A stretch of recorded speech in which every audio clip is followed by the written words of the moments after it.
Good evening, everyone. You're in the spotlight with Brian Gardner for this Tuesday, May the 15th, 2018. Good to have you all here for our first and only show of the week.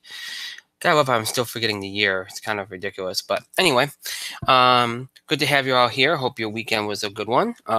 Since we last joined you on Thursday. So we had a much shorter turnaround this time around. So some things might not be as long as usual, but hey, that's what happens when you have a short turnaround. So, all right. So before we get going, as always, remind you all of the ways which you can interact and contribute to the show. Have your voice heard by emailing us at itspotlight411@gmail.com. You can also follow us and tweet us at itspotlight411. Remember to use the hashtag itspotlight411 for anything you tweet regarding our show. And again, of course, it's on Facebook. You can search for us using our show title, In the Spotlight 411, and then once you find our fan page, make sure that you like it, and then you can follow us, interact with us, and all that good stuff. All right, so here we are again for our first and only show of the week again as we continue through the summer. This will be what we do, one show a week here as we go through the summer, so just be aware of that for those that are still confused about that. Most of the time it will be on Tuesdays, sometimes it might be on Thursday, sometimes it might even be on Wednesdays, as you've seen over the last couple of weeks. So, we'll let you all know as we always do, but of course, sometimes last minute things could happen, so just be aware of that. So just be aware of that. Now, before we get going and before we go into all the, everything that we have to do tonight and all that stuff, we obviously have to address a loss yesterday, the loss of Margot Kidder. Most people would know her as Lois Lane from the Superman films. Incredible actress, and it's been in this era. A lot of people are not, I think there's a whole generation that probably doesn't appreciate the original Superman films with Christopher Reeve and how important they were to the genre and how important in film that they were, really. So there's a whole bunch of people out there, again, a whole generation even, that probably don't appreciate those films. So and this generation hasn't been as prone to Superman as maybe like those that grew up in the 70s and 80s, and so it's a tough loss, and she's known for that, but she did a lot of other things. She was a phenomenal actress. And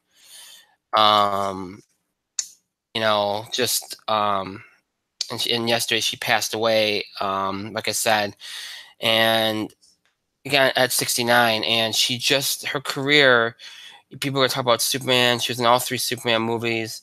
She was in the Amityville Horror, Halloween 2, most recent.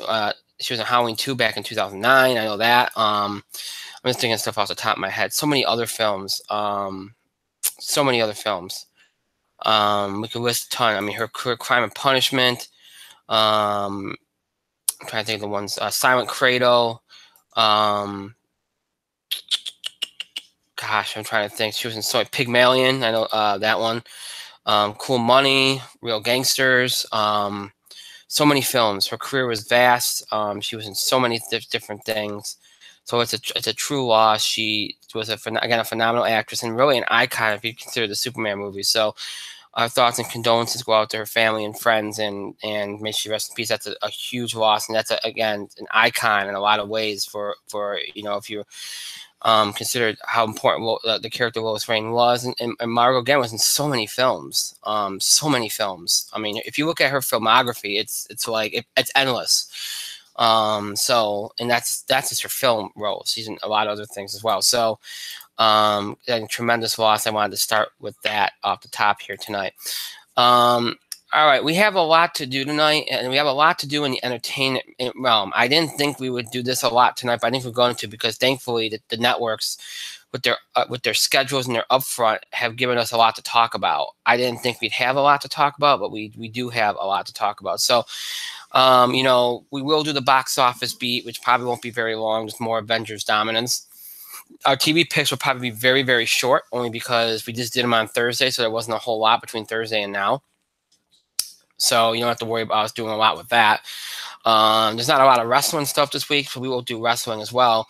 And then sports-wise, we have NBA stuff to get to. And I don't think I put MLB in the show description, We probably won't do much with that tonight, so just be aware of that. But I put it up there. We'll talk about Robinson Cano. I didn't put in the shows, but that's probably what I more or less by MLB. So we'll do a little bit with Robinson Cano tonight. And then I'll talk briefly about the Players' Championship that took place this weekend. It ended up being a hell of a tournament. I didn't talk much about last week, but it ended up being a hell of a tournament. So we'll talk about that. We'll also talk about the draft lottery that happened tonight. We'll talk about that tonight. So we'll do all that, but mostly we're going to do a lot of talk about the television upfronts, lots of renewals and cancellations over the last week, particularly on Friday, which they're calling Black Friday for TV. Lots of big changes and some interesting stuff that's taken place. We'll talk about that. Usually we do it in a series, but I think we'll do a lot of it tonight because a lot of it's already out there, so why wait? So that will be our show tonight. So a lot to do tonight. So let's get down to it and let's get the ball rolling here. And we will start off as we've done over the last few weeks. We'll do the box office beat first. We're going to probably dance around tonight. We'll do a little entertainment. We'll jump to a little wrestling and sports, and then we'll do the TV stuff at the end.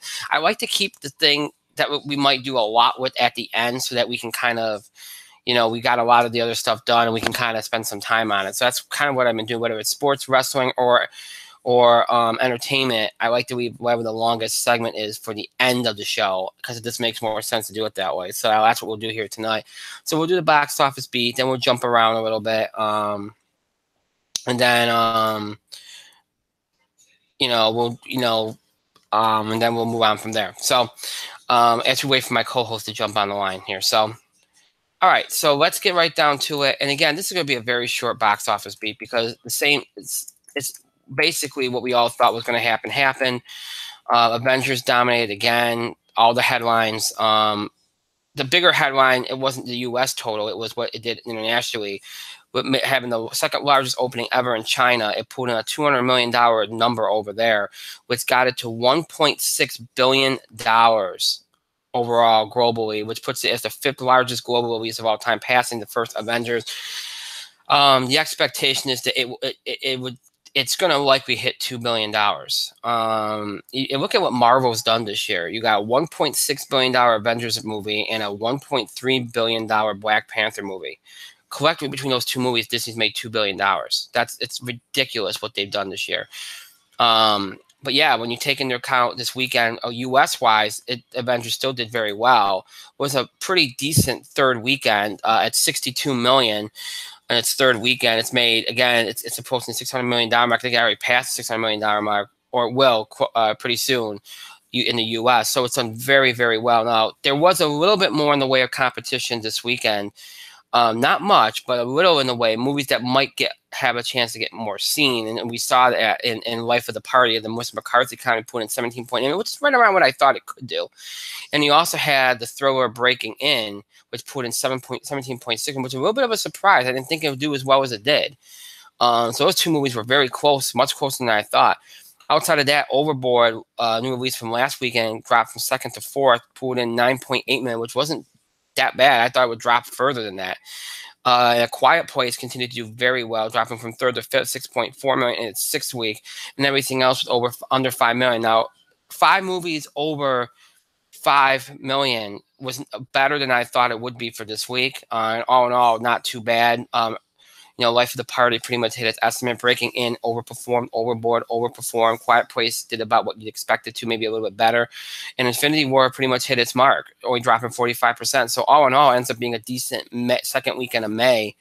And the box office having a good 3 weeks thanks to Avengers and also Black Panther, which is still doing well. Came in 9th this week with a little over 2 million. So continuing to do pretty good business there. And that's really all you can say about this week's box office, because again, it was dominated by Avengers, which is just climbing up the ranks of all these records and lists. So that's the story for this week. Now things get interesting, and the summer picks up really this coming weekend because Avengers will more than likely lose the #1 spot for the first time since it opened, and you're going to have some legitimate competition here in the form of Deadpool 2, which is the biggest release this weekend. It'll be opening in 4,200 theaters, an action film from Fox, once again starring Ryan Reynolds, Miranda Baccarin. R-rated, but that's not going to hold it back. This is a special kind of film. You all know what the first movie did. It's expected to do better than the first movie did opening-wise. Many people are saying 150, 160. I think it's going to exceed that. I'm thinking 170, 180. based on the way that the word of mouth is. All the reviews starting to come out now saying it's even better than the first, so that's going to help it a little bit. Superhero fatigue is not a thing, so Deadpool 2 I expect, if it being the biggest release this weekend and really not having any competition for any new releases, and Avengers being out already for 3 weeks, I think Deadpool 2 will do very well this weekend. Like I said, I think 170, 180 million is in play. There are 2 new other releases this weekend. The second biggest release is Show Dogs, a comedy from Global Road, opening in 3,145 theaters, starring Will Arnett, Natasha Lyonne, Ludacris Bridges, Jordan Sparks, Shaquille O'Neal, Gabrielle Gracie, and Stanley Tucci. It's already made 691,000 overseas. It'll have an audience. It might put around 10, 11 million, maybe a little bit more, maybe even 15 million, because again, it's got a lot of people in it that people are going to come out to see, and 3,100 theaters. So, but I don't see it making much more than that, to be honest. So it'll make a dent, but it won't be huge. And then you have Book Club, a comedy from Paramount, opening in 2,800 theaters, starring Jane Fonda, Diane Keaton, Alicia Silverstone, Mary Steenburgen, Andy Garcia, and Candice Bergen. Definitely appealing more to the older crowd. Maybe 10 million, 8 to 10 million I could see it making, especially with the theater count it has. And then everything else is, you figure is holdovers, and they'll all probably drop. The only movie that probably won't drop too much, although it'll drop pretty hard because of the Deadpool, is Avengers. We figure maybe around 25, 30 million, maybe even lower than that, but it should probably hold in that range there. So what you look at this weekend, you're expecting Deadpool 2 to be #1 easily. Looking about, again, the estimates are saying 150, 160. I'm going to go about 170, 180. And I think Avengers 2 in second place. Go 25 to 30 million. I think third place will belong to Show Dogs, probably around 15. I'll go 14, 15. I'll give it a little bit of a break. Life of the Party will probably be around 10, 9, 10. Book Club probably about 8, 9. I imagine Breaking In will fall pretty hard, maybe 7 million around there. Let's see what else.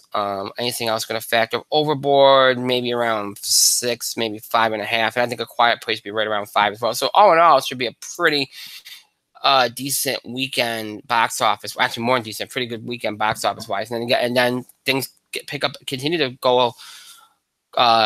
move next week with the release of Solo, a Star Wars story, another Disney film, and that's the only release from Memorial Day, which is interesting. It goes to show you how afraid people were of Avengers and Deadpool and Solo, that nothing else is being released. When's the last time you saw that? Look at how sparse May is this year.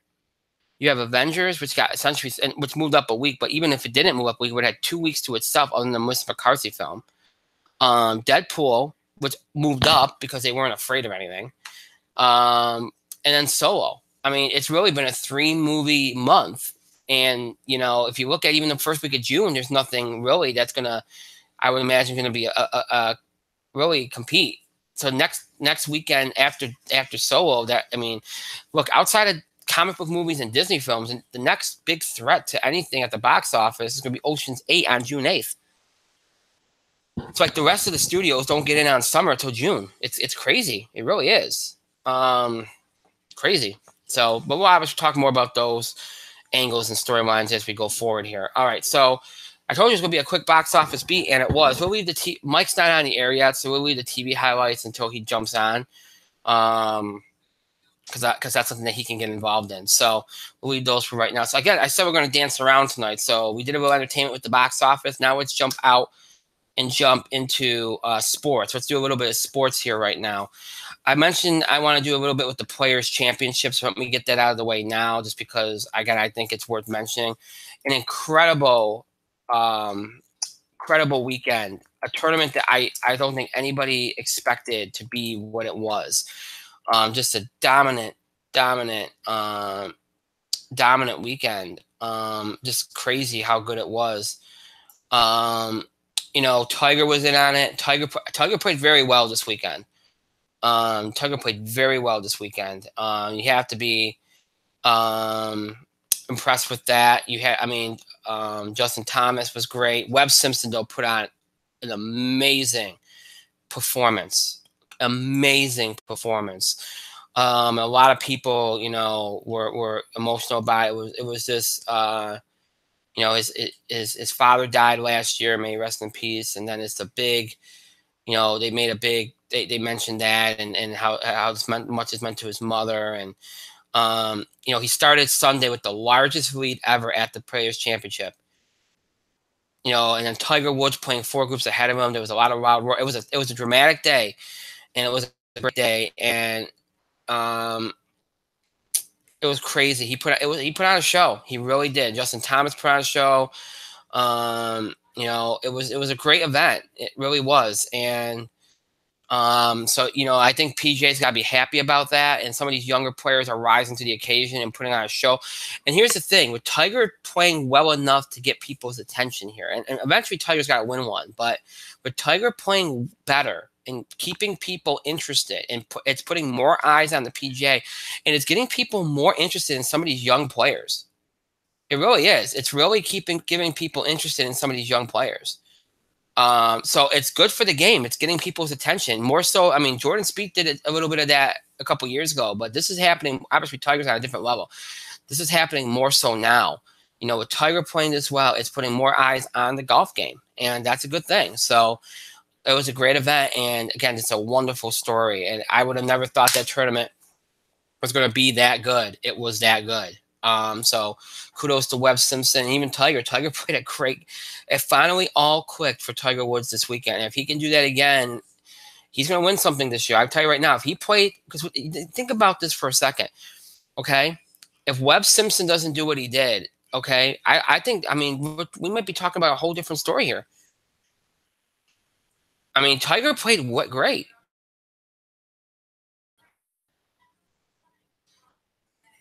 He played great. If he started out even a little bit better, he might have even won the damn thing, even with Webb Simpson. Well, I probably wouldn't have won it because Webb was on a different level. But, who knows what would have happened.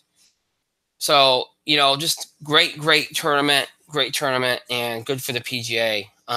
They could use that. And it's been a decent year so far for them. So they needed that. So I just want to briefly mention that. So let's jump. So that's the PGA stuff I wanted to get to. Now let's do a little NBA. I'm going to do that now because, again, while Mike is not on, we'll get some things done here. He says that I'm the one that's long-winded. I just did 2 segments in less than 20 minutes. So let that settle in. Let that settle in. I'm not the one that's the long-winded one. Anyway, let's get. I just had to do that. If he listened to the show back or watch the show back, he'd get a kick out of that one. Anyway, let's get to the NBA. We'll talk about the draft lottery in just a moment. First, I want to talk about the series that are going on right now. Obviously, we ended up exactly with the playoff series that we all expected when we last talked on Thursday. Eastern Conference Finals, Celtics, Cavs. Western Conference Finals, Rockets, Warriors. So we've already talked about the second round was a mess. Nothing dramatic. Everything pretty much went, it was very anticlimactic. Really nothing. Look, the Celtics had a couple of close games with the Sixers. There are a couple of close games here and there in general in some of these series, but realistically speaking, just wasn't as exciting as the first round, which featured some game 7s and some big drama. So, the second round, very anticlimactic, but the first round, obviously already off to a good start. Although it's a good start for a different reason, not necessarily because the games were close, but because it's been very, very interesting to see how these series have developed. First of all, starting with the Celtics and the Cavs, the Celtics put just destroyed the Cavaliers in game 1. And it wasn't that they did it offensively, although you would say that by the point total and the way it looked. It was because of the fact, okay, that their defense was ferocious. They shut LeBron down. They didn't let him beat them, and it was a clinic on how to play defense against the Cavs and LeBron James. It was a wonderful game plan by the guy that should have been Coach of the Year, Brad Stevens. Sure, at least got a vote for Coach of the Year. I'm gonna mention that all year, so get used to it. Just a dominant performance, and that's what made that. That made that, even though that game was a blowout, that game was more interesting than anything in the second round of these playoffs. Because again, it wasn't dramatic, and I just criticized the second round for not being dramatic enough. But it was interesting look. Sometimes you don't need drama to be interesting. It was interesting because of the fact that the Celtics proved to everyone that they can do this. They won that. They can do this. This series is not going to be a cakewalk for the Cleveland Cavaliers like we all thought it might be. I thought they would handle the Celtics well because the Celtics are injury depleted. Well, clearly that I was wrong because they made a statement in that game and they put some fear into the Cleveland Cavaliers, who came in with a lot of momentum after their sweep of the Toronto Raptors. So that's why that game was interesting and more interesting than anything in the second round. It was a very interesting opening to the series. Now tonight they're playing a game 2. Again, Boston leading the series 1-0. It is 46-36 Cavaliers right now, a game that Cleveland has to win. Let's be honest here. If they go down 0-2 going to Cleveland, I mean, even if they take both games, Boston's got the home court. So, I mean, you can't let them take. You got to go back to Cleveland with a split. You have to, especially with the way they got in your heads in game 1. So right now, Cleveland with a 10-point lead here as they approach the ending of the second quarter. So big game for them right now as they need to get that. We'll keep you up to date on that game throughout the night. Tonight, that game 2 of the Eastern Conference Finals.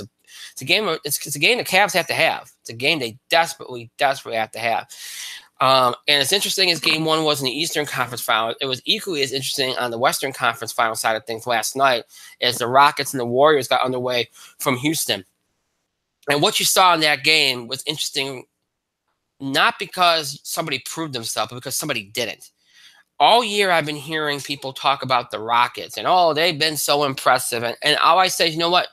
I've seen the Rockets do great things in the regular season. I've seen James Harden do great things in the regular season. I've seen this team do great things in the regular season. Now it's time to do it when the pressure's on. And they have not been challenged in these playoffs. They have not been challenged. This is their challenge, to beat the best. If you're going to be the best, you got to beat the best. And they got to go through the best to get to the finals. And last night, what they showed you is that they are not going to do it. I'm sorry, they're not. They are not going to beat Golden State. And I heard a lot of people talk and say, it's because of Mike D'Antoni. Mike D'Antoni's not a good enough coach. He's an offensive coach. They need to be able to play good defense. It has nothing to do with D'Antoni. I don't care who coaches that team. It's not built to beat the Golden State Warriors. It's just not. It's not. It's not. I'm sorry, it's not. First of all, I'll give James Harden credit. He had a phenomenal game last night, okay?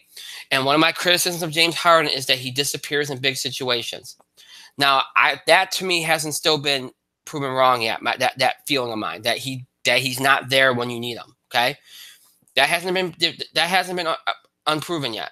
Okay, unproven false yet, I should say, because last night he put up a show, but that game, Golden State was out in front and pretty much had that game from start to finish.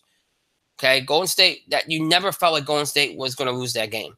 So I want to see James Harden put up those 40 points when the game's on the line, maybe when the team's behind, he leads a comeback, or when the team's ahead, or in this close game, he keeps fighting back and putting the team on his back. That's when I want to see those 40 points. I don't want to see those 40 points when you've been pretty much down the entire game and it doesn't matter.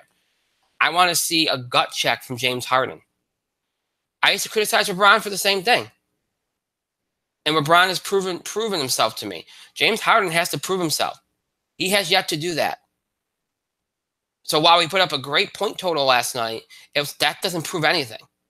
And Chris Paul, Chris Paul's going to have to play better. He's going to have to show up in the big moments too. Those two guys have taken a lot of flack for disappearing in the big moment. They have yet to prove themselves in the big moment yet. They need to do that, and they have to do that soon, or the Rockets don't have a chance. I don't think they have a chance. I really don't. I think the Warriors are going to win this series easily. I don't think it's going to be a sweep, but I think the Warriors are going to. I don't think the Warriors are going to have much trouble in this series, bearing an injury of some sort or something like that. I just don't. I don't see it. They can't. They put. I mean, look. Yes, defense is an issue, and you're not going to get anything from D'Antoni on that score. But it's not just about. It's just that the team's not built to beat the Warriors. It's not. And I'm going to be honest with you folks, the only reason the Rockets have that 1 seed is because the Warriors were injury prone this year. It's the only reason. Otherwise, Golden State would be the 1 seed. So, look, it wasn't a bad game. I give the Rockets credit. It could have been worse, but at the end of the day, they didn't get the job done. Now they have a must-win in game 2. If they go back to Golden State 0-2, they might get swept. They might get swept because I don't know how they're going to do that psychologically. I just don't. because they hear the noise, and you keep hearing Mike D'Antoni talk about how, oh yeah, we can't pay attention to the noise. We can't pay attention to the noise. Well, the noise is there, and it's gonna keep increasing if you don't get the job done soon. So, and the Warriors have the right mentality, and look, we know they've been here before. It's one game, take it one game at a time. Well, that's what they're going to do that. So the pressure's on Houston here. Curry looked great. He looks like he's back. Draymond Green, they have to do something about him. And I want to talk about Draymond Green. Is he good for? Look, they're going to deal with Draymond Green. All right, Draymond Green's the Dennis Rodman of the Golden State Warriors. They're going to deal with his antics. They're going to deal with it because he brings energy, and that energy helps the Warriors. They're going to deal with it. And he is such an icon, not icon. That's not the right word. He is so important to that team. He does so many things defensively, how he facilitates the offense. He can have a great offensive game every once in a while. He's so important. And in terms of contemporary basketball, the way the NBA is now, he's one of the reasons why it's developed the way it has. I mean, he's that type of player. For a second-round player, he's really changed the game. He's a different kind of player, very unique kind of resourceful utility-type player. You don't need a conventional center big man when you got a guy like a Draymond Green, and he's unconventional, but he's just so important to that team. And that's why a couple years ago I felt like with him being suspended and not being able to play, that cost him the series. I really do think that. So you could say, well, maybe that's not good for the Warriors, that he puts himself in situations where he can be, suspended, and that probably isn't, but you live with that because of what he brings. That's why they resign him. He's too important. You live with the drama because of the fact he's that important. And he did well last night. Once he stopped jawing at the referees, I mean, I can't believe there were times in that game last night when I saw him going to the refs after he got the technical, after he got fouled. I'm like, dude, what are you doing? You're delusional if you don't think you did what they said you're doing. They're not just blowing the whistle for kicks, that you actually did those things. I mean, there's times when somebody gets fouled or whatever, and I say, you know what, they have a reason, they have a beef.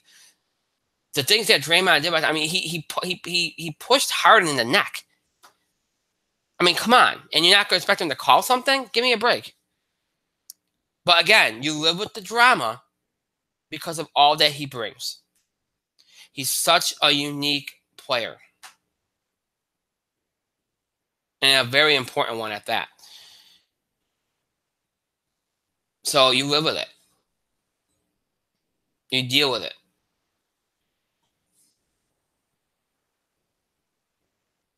So it was a great game for Golden State last night. A great showing, and now Game 2 is a must-win for Houston.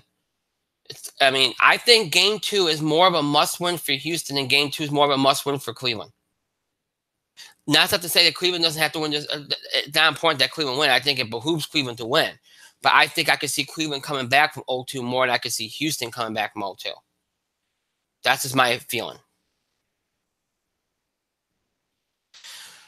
So we'll see what happens in that series, but definitely an interesting start to both series, conference final series, with Cleveland getting, just wrecked by the Boston Celtics in Game 1, putting on a nice rebound performance here in Game 2, which is now 47-38 Cleveland, again, as they approach the end of the second quarter. And then on the flip side of the Western Conference Finals, Golden State just doing their thing and just pulling out the win here against Houston in Game 1. And again, it's got Houston back on their heels a little bit, wondering if they ever can do this. Can they beat the Golden State Warriors? Can they win when it counts the most with this current team? It's going to be – I'm going to tell you something. Again, I've said Golden State's going to win the series. It's going to be very interesting to me, not just if Golden State wins this series, but can you imagine if Golden State wins this series in 4 or 5? If they don't have any trouble winning this series, which I think is going to be the case. Can you imagine that? What does that do to Houston after everything that they've been through this year? And they thought, we finally turned a corner. Again, you can't go by regular seasons, and you can't go by what you do in the early rounds of the playoffs. When you get to the conference finals and the finals, it's such a different animal. It really is. Or if you get every once in a while you might get a very interesting playoff series in the first 2 rounds, but that's very rare against a Cleveland or against a Golden State. You don't usually get that in the first 2 rounds. So that's why I said it matters. It gets more, it's different pressure once you get later into the playoffs. But again, it's such a different animal once you get to play some of those top teams late in the playoffs. And if they can't beat those, it doesn't matter how many games you win in the regular season. It doesn't matter that how many points you put up in some random game in the playoffs when it didn't matter. It doesn't matter. It does not matter. You have got to prove yourself when it counts against the best and in the toughest situations. And the Houston Rockets, as they currently are constituted, have yet to do that. And I don't expect them to do that because I just don't think they're put together in a way that is conducive to them beating Golden State. They're just not built to beat them. They're just not.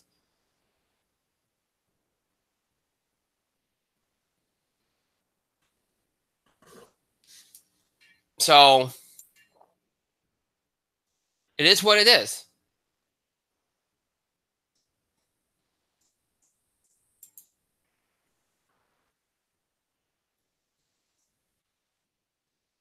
It is what it is. But you give Golden State and the Celtics credit. They get their game 1 wins. Again, the series, Boston goes into tonight leading 1-0. Golden State goes into game 2 tomorrow leading 1-0. We'll see what happens. And right now, again, as you approach halftime, 51-42 Cleveland. So it's Cleveland's up, and they're doing what they have to do, but still Boston's in shouting distance. So, this game is in Boston, so they're not out of it yet. So Cleveland has to hold this lead and get this series back to Cleveland at a game apiece, or they're going to be in trouble. Again, they have a better chance to come back from 0-2 than I think Houston would, but it's not saying much. So we'll see what happens in both series as they go on here. Definitely, not necessarily very dramatic, but definitely more interesting in these series so far in the conference finals round than the second round. For different reasons than you'd expect, but still interesting for sure. So that's the story in the NBA playoffs. Let's briefly talk about the draft lottery, which took place tonight while we're waiting again for Mike, who's yet to come on. So he's gonna miss a lot of stuff, but hey, it's his problem, not mine. So tonight we had the draft lottery, which traditionally always happens in the conference final round, and that's what we had tonight. So you had the draft lottery tonight, and the Suns won the first pick tonight. So the Suns have the first pick. The Kings and then the Hawks were next. Now a lot of people think that means that's a slam dunk that they go after Arizona player DeAndre Ayton. We'll see, but that's the order in which we have it. We have it right now. So, I guess good for the Suns, that's something. In many ways, people think that might be the last piece of their rebuild puzzle as far as the draft goes. Who knows if they'll do much for the Kings because they're, sort of in flux right now. But the Hawks going third, the Hawks aren't that far removed from being a playoff team, a top playoff team. So, a good pick at 3 could get them back in the swing of things here. So that's a significant one there, I think. Very significant spot for them. They're going to get a good player there.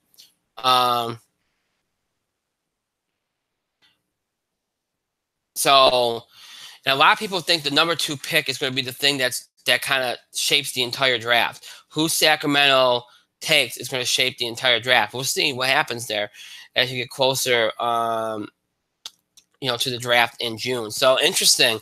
And I think there was a feeling that, a lot of people thought Phoenix had a chance to get that 1 or that 2. So, other teams like Memphis up there as possibilities, but yeah. I think that's going to be good for the Suns. It's probably going to, as far as the draft goes, it might complete their rebuilding effort in that vein. In Sacramento, who knows? But really, I think the biggest thing to take away from here is what it could do for the Hawks, because of the fact again that they're not that far removed from being a playoff team. So that could instantly vault them back in and kind of help them out. So that's interesting there. Not most, remember when the draft lottery, when Cleveland, when LeBron left Cleveland, and every year when Cleveland was in the draft lottery, it was such a big story. It's like, hey, maybe if we keep stockpiling talent, we can get LeBron James back. Everybody thought that was kind of a pipe dream, may end up actually working. You never know. Sometimes these, sometimes this draft lottery can be important. The draft can be very important. Stockpile enough talent, you might be able to get a guy like a LeBron James to come and be on your team. I mean, look it's what's happened with the Sixers. A lot of people think LeBron could go to the Sixers because of the fact they got that much talent. Look how good they got so quickly this year after a couple years of mediocrity. Everybody thought, hey, they're tanking, they're a joke. Well, jokes will be on all of us if they all of a sudden jump to the 3 seed this year and then get LeBron James in free agency, and all of a sudden they're a championship contender next year. Sometimes, hey, you know what? Sometimes you question things, but then people prove you wrong. It's the way it goes.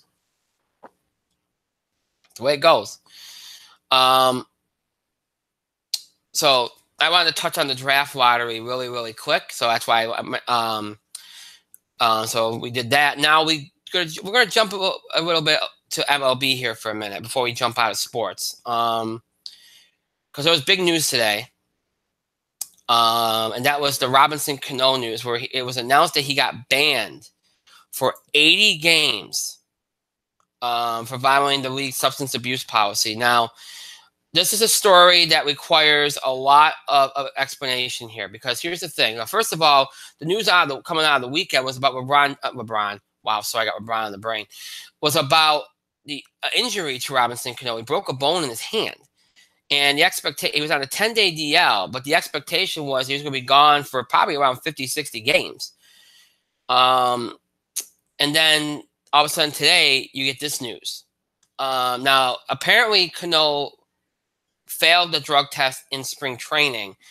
And it was for a masking agent, which was it's a diuretic. And basically, this is used it causes you to urinate more so it can flush your system. So anything that's in your system, you can get out of you before you take a drug test, a urine test, and it gets caught. So basically, if you're doing PEDs, you take this because it flushes your system so that when you go take the test, it's out of your system. So that's what he got caught for doing. And then, there was an appeal, and it was all this back and forth behind the scenes. And I guess last week it got out.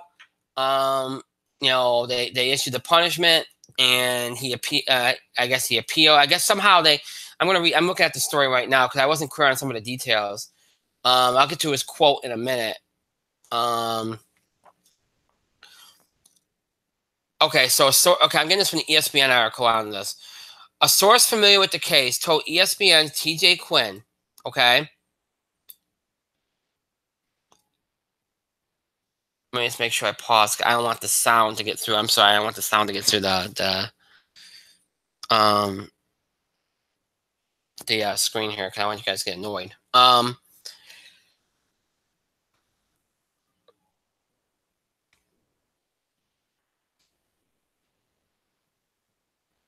Here we go.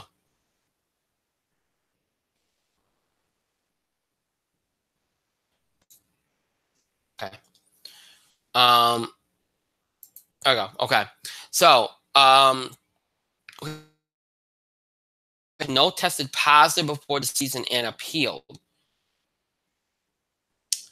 During the appeal, our MLB apparently was able to determine his intent, which resulted in Cano dropping his appeal.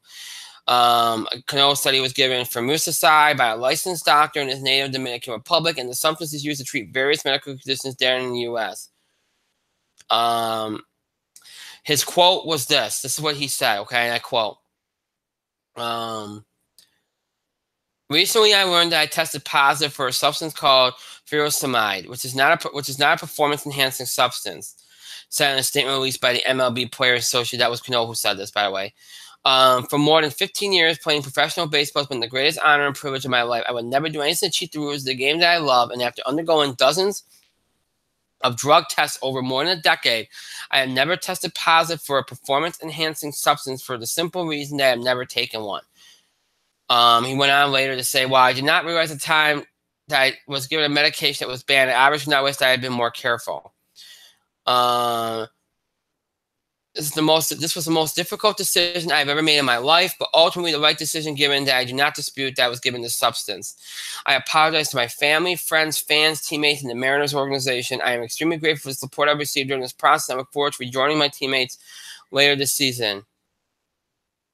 The Mariners issued, and that's the end of his statement. The Mariners issued a statement saying they were disappointed. Robinson made a mistake. He has explained to us what happened, accepted the punishment as apologies to the fans, the organization, and his teammates. We will support Robinson as he works through this challenge. Let's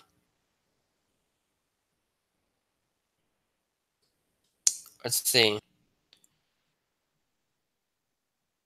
And then there's a lot of teammates that were shocked and all that kind of stuff. So, and of course, the Mariners, let's see. Current Mariners outfield D. Gordon was suspended 80 games for violating MLB's PAD drug policy while with the Marlins 2016. So it's not we've seen a lot of this. Nelson Cruz also served a 50 game suspension in 2013 while with the Rangers. So Mariners have a lot of these guys. But one of the things I'm going to say this, and again, I think people have said this before. Suspicion is one thing, but if you don't have any proof, you can't really go around telling people. And I'll go on record and say this too. There were a lot of rumors back in like 2009, 2010 about Robinson Cano.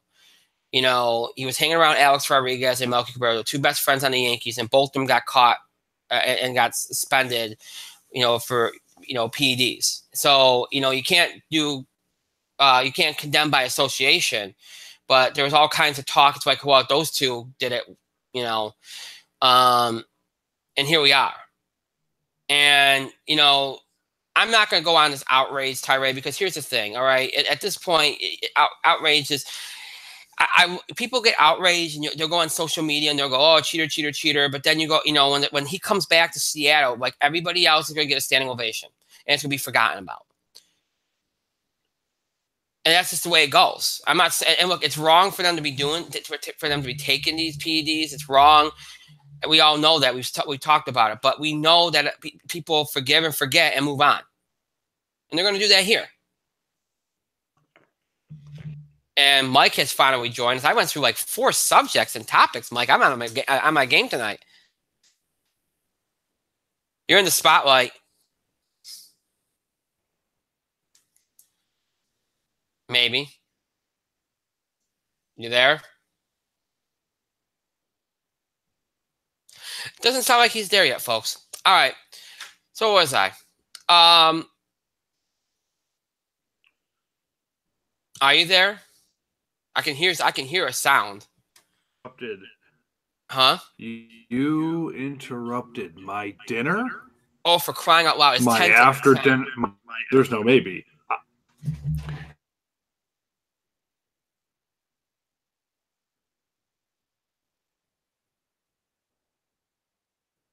Sounds like we lost him. Okay, so we'll go on. We did lose him. All right, so he'll come in a few minutes and go on a rant about how he interrupted his dinner. Oh, there he is. Oh, look, there he is. Oh, yes, he's in. There he is. Okay. Okay, here's the deal. I was on, but apparently I spoke into the microphone, and then it came out like 3 or 4. All right, it came out like a minute or 2 later, signifying there was some sort of lag on your end or my end. I don't care what end it was. Mm-hmm. But let me just say this. Yes, I got home kind of late today. Little Caesars, had that for dinner, and typically, it's one of those places where they give you a time. Say, okay, your order will be ready in X minutes. Yeah, right. It is, I'm going to say this, 99% of the time, your order is never ready in X minutes. Maybe it's because one of the cooks saw one of their friends and put their order above yours. Or maybe they gave your pizza away to somebody else for I don't know what reason. Maybe several things happened. But I got home late. And I was starting to eat pizza. And then what pops up but your balding mug? It's not like you don't expect it. I was expecting you to be at least a half hour late. No. You can't always count on that. So when your face popped up saying "Wayne Gardner's in his power," woo, I'm like, you know what, Brian? You can wait. I am enjoying this pizza that I waited so long for. And then I had to switch cars, and then you interrupted my poop as well. How dare you? Okay. Well, Okay. The full disclosure, you did not interrupt my poop. I just threw that in there just to be a dick. But you are interrupting this brownie that I'm eating, and that's not cool. Oh, that's not cool, Brian. I can catch you up, and maybe you can throw if you have any thoughts on any of the things you usually contribute to. Like we did the box office beat. Rangers wins, LOL. Yeah, we did some NBA playoff stuff. Hey, Boston won. Isn't that surprising? And Cleveland's winning tonight. Golden State won last night. We talked about Golden State beat Houston. Isn't that surprising? We talked about the draft lottery which took place tonight. Philadelphia is number one. Isn't that surprising? No. Why would they be number one? Because of Philadelphia. Number one was the Suns. Number two was the Kings. Number three was the Hawks. I feel like for all those teams, it would be wasted. Next. No, for the Hawks were a playoff team 2 years ago, so they might be able to do something. But yes, they were a playoff team 2 years ago. Moving on. Okay, and now we're talking about Robinson Cano and getting an 80-game ban for steroids. Robbie Cano, what do you know? He got nailed for a diuretic. That is typically it could be a masking agent. However, it is also common in cases of hypertension. So, because I had time to look this up earlier. So Robbie Cano, yes, he could have gotten dinged for steroids, or no, it was a legitimate prescription. So I fall in the middle because this type of drug, because it's a diuretic. I forgot what the name is. It's furosemide. Furosemide, yes. Furosemide, I should be aware of this. Somebody in my family takes this particular diuretic, so I'm aware for what furosemide does. It's typically for heart issues, congestive heart failure. But it's also for hypertension, and that's something I could see a baseball player kind of getting. So I'm playing devil's advocate here because, well, I'm right and you're wrong. But well, with Robinson Cano, the other factor is, yes, he took the 80-game suspension, but hey, didn't he just injure his hand? He was expected to be gone for about 50 games. Yeah, so he took the extra 30 games so he can maybe heal up his hand. It's hard for me. Look, I like Robinson Cano. I obviously was on my team before, so it's but unbiased here. I think knowing what the fact that around the time he was with the Yankees, there was a lot of stuff going on, and his two best friends got dinged for PEDs. And if see, here's where I think these players are dumb when they get caught. Right? Some people have handled it really, really well. Jason Giambi, Andy Pettit, came right out and said, you know what? This is what happened. I'll own it. Boom. And they get embraced a lot quicker. Now, A-Rod, even though he handled it very poorly, A-Rod now it's like everybody loves him again. He's getting a TV deal every day. So, it's there's different ways. I mean, look, you can come back from it whether you handle it well or not. But, some people handle it well from the outside, and it helped them a lot. The thing that I laugh at these players, okay? Now, you're right. That there could be a very valid reason for why he's using this, right? Yeah. Now, in the statement, he mentions that it was given to him in the Dominican Republic, and it cures ailments, like different things that you have going on. Now, here's my thing, okay? Well, sure. You just mentioned you did some research, and you know a little bit about the drug, this particular drug, because you know somebody that's on it. But yeah, it's easy for anybody to research it. Now, I wouldn't want anybody to cover their tracks here. I wish they would just own it. But you know what? Wouldn't it be a lot better to just research this and come right out in your statement and say, like you said, if it's for hypertension, couldn't you just come right out and say, you know what, I was using it for hypertension? Well, yes. While it might help his case, he might also say, "Look, I don't want my private medical issues, being released to the public." Now, the thing that's interesting to me is that now I know he had the appeal. He's been doing this thing with back and forth MLB behind the scenes since apparently spring training when he failed the test. Yeah. So it's been going on for a while, and it just got out today, which is unusual. Usually a week by now. So they did a good job keeping this one under wraps. So here's my thinking, okay? The fact that, and again, I know innocent until proven guilty, the fact that he even dropped, because he could have kept appealing this, especially once it got public, because the Players Union, once it goes public, will try to get public sentiment on their side. The Players Union probably did not want Robinson to give up on this.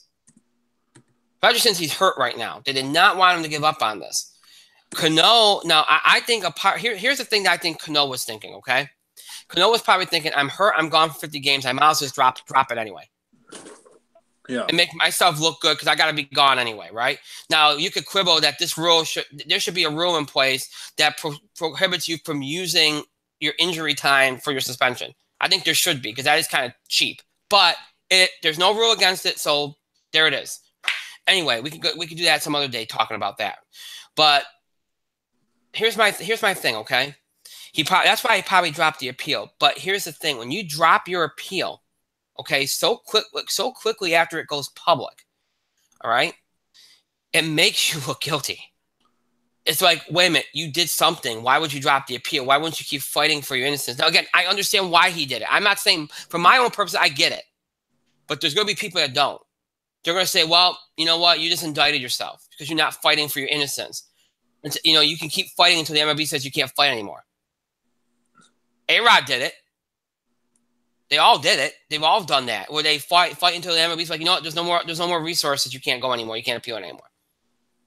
We'll drop this or do this, whatever, right? That's what happens, right? So, the fact that he did, that's the one thing I heard all day today. From the consistent thing I heard from people across the board was he must have did something if he dropped his appeal so easily.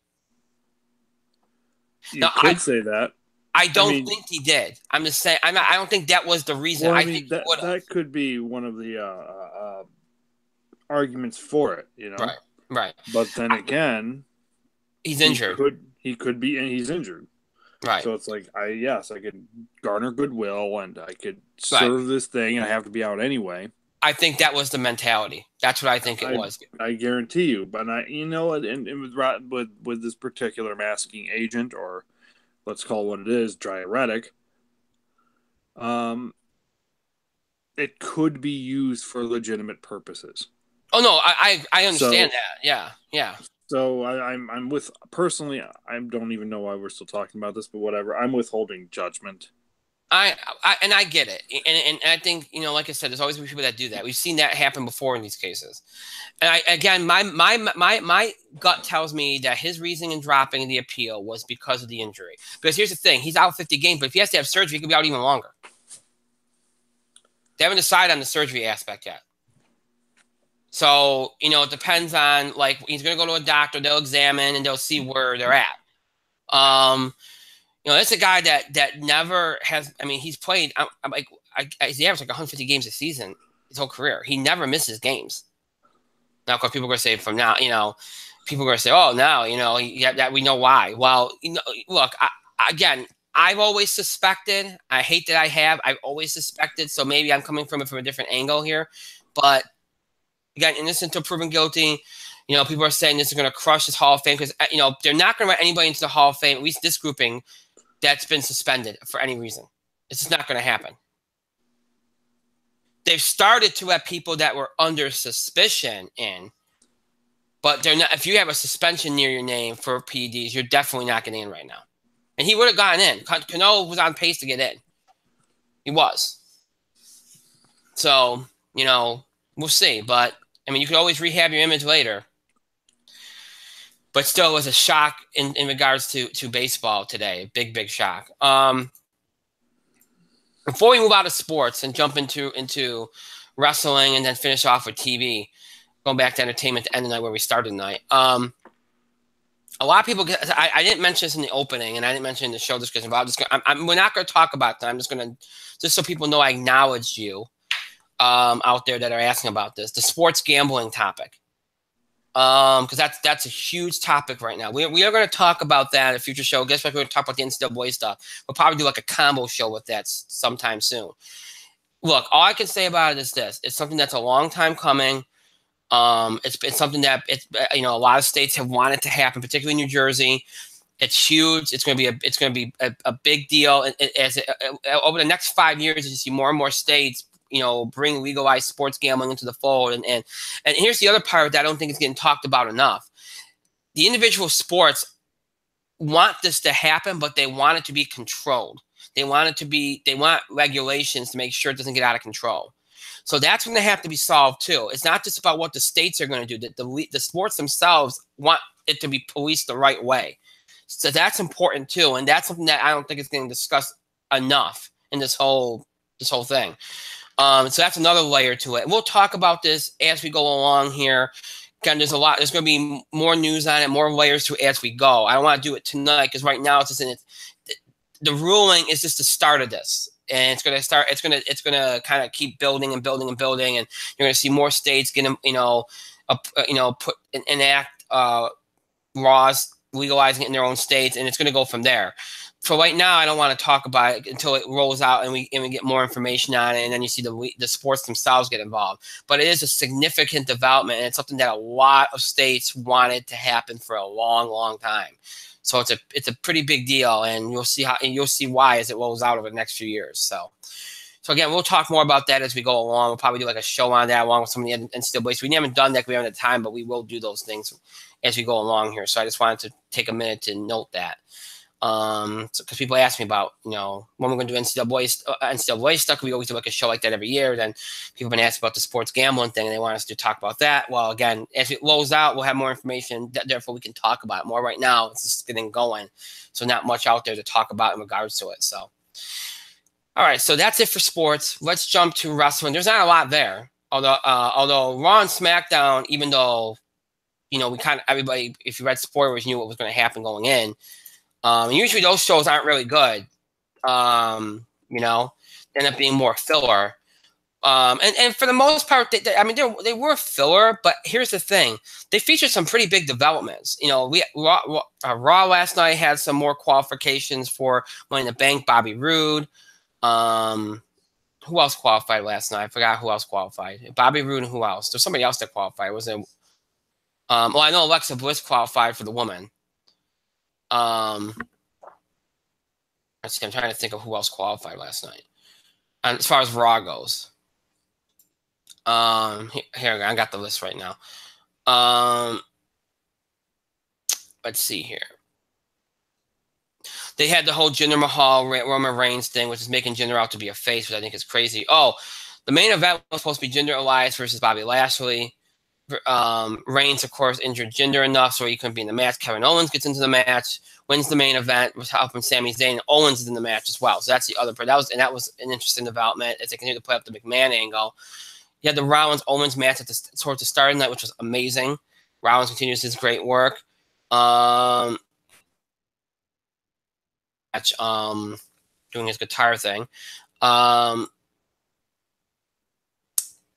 Crowd chanting "No Way Jose," which was fun. You had the B team. Now the group known as the B team, which was an interesting segment.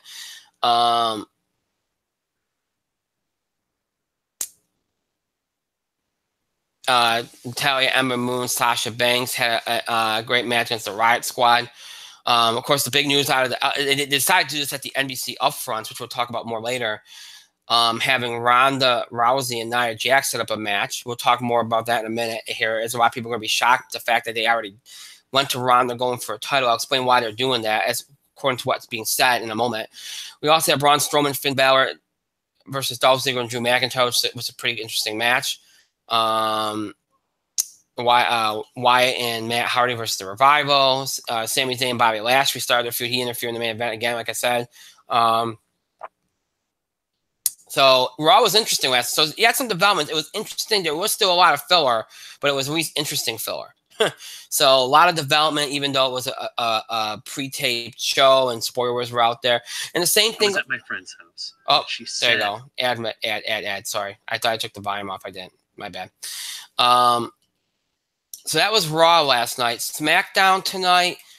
If you thought the Ronda Nia thing was a shock, well, so was announcing, again, spoiler alert, Asuka versus Carmella. Because I did not expect them to go to that. And we know Charlotte's But Brian, didn't I tell you that like 3 weeks ago? No, I figured Charlotte would be the one to take it off her, and then we get Asuka versus Charlotte at SummerSlam. We all thought Charlotte would be the one, but the moment Charlotte lost it, for some ungodly reason, lost at Backlash, and I still don't know why to this day, I said, I think they're going to go with Asuka versus Carmella. Well, they clearly are, and they announced it tonight. In addition to that, we had Becky Lynch qualify for Money in the Bank. She beat the 2 members of Absolution. You know what's funny is a lot of people are hoping that somehow Sasha and Bayley somehow got into Money in the Bank so you can have the 4 horsewomen in the match. Yeah. It's not going to happen, but you know. Shinsuke Nakamura, AJ Styles had a match that apparently was their best match yet. Nakamura and AJ, a lot of people are like, you're shoving it down our throat. The thing with Nakamura and AJ is they are doing kind of like this New Japan style of build, where, and I don't agree with this, because I think they should have pulled this trigger at WrestleMania and been fucking done with it. But every match gets better. They use the first match as the launching point, and then every other match they've had builds a particular part of the story.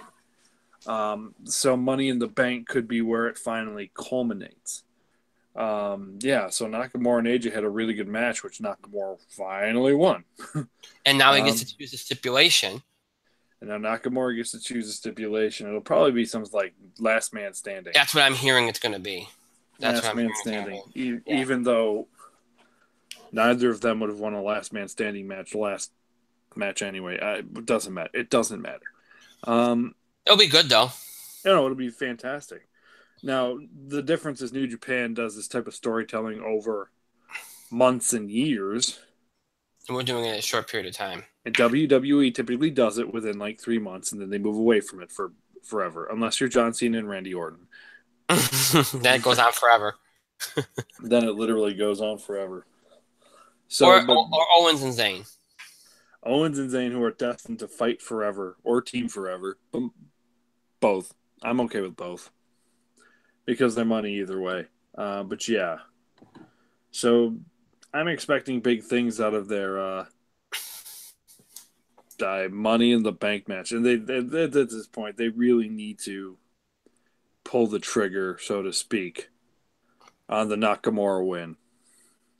I've been predicting it for months. It's going to happen. You have to have it. You probably should just pull the trigger at Backlash.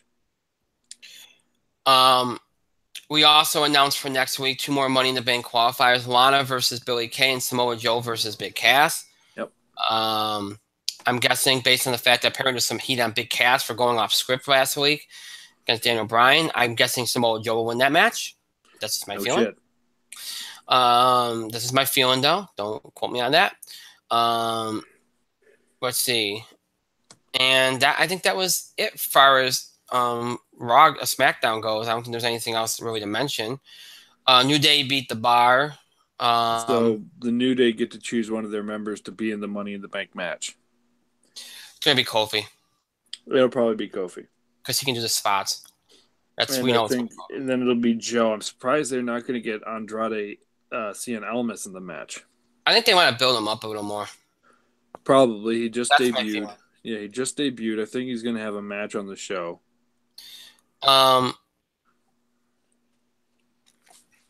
Apparently there was a dark match main event today, Yes, it was and Miz versus Jeff Hardy. they're saying that Jeff Hardy might have injured himself going to the ring. He was limping before the match and after the match, apparently.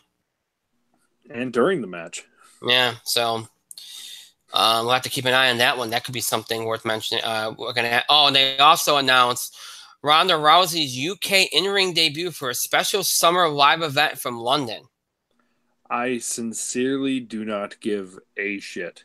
This event will also feature apparently Braun Strowman, Seth Rollins, and let's see what else. They had something else for us here. Oh, and Finn Balor and more. It'll be on Wednesday. I care about the other 3 people they announced. Oh, Roman Reigns as well. I care about 3 of those 5. It'll be at the O2 Arena on Wednesday, August 29th as part of a special one-night-only WWE live event. Is it the Ultra or the O2? The O2. Because you said Ultra. Sorry, I meant O2. I do that sometimes. So it's the O2. O2 Arena, yes. The O2 Arena. Yeah. So that's an interesting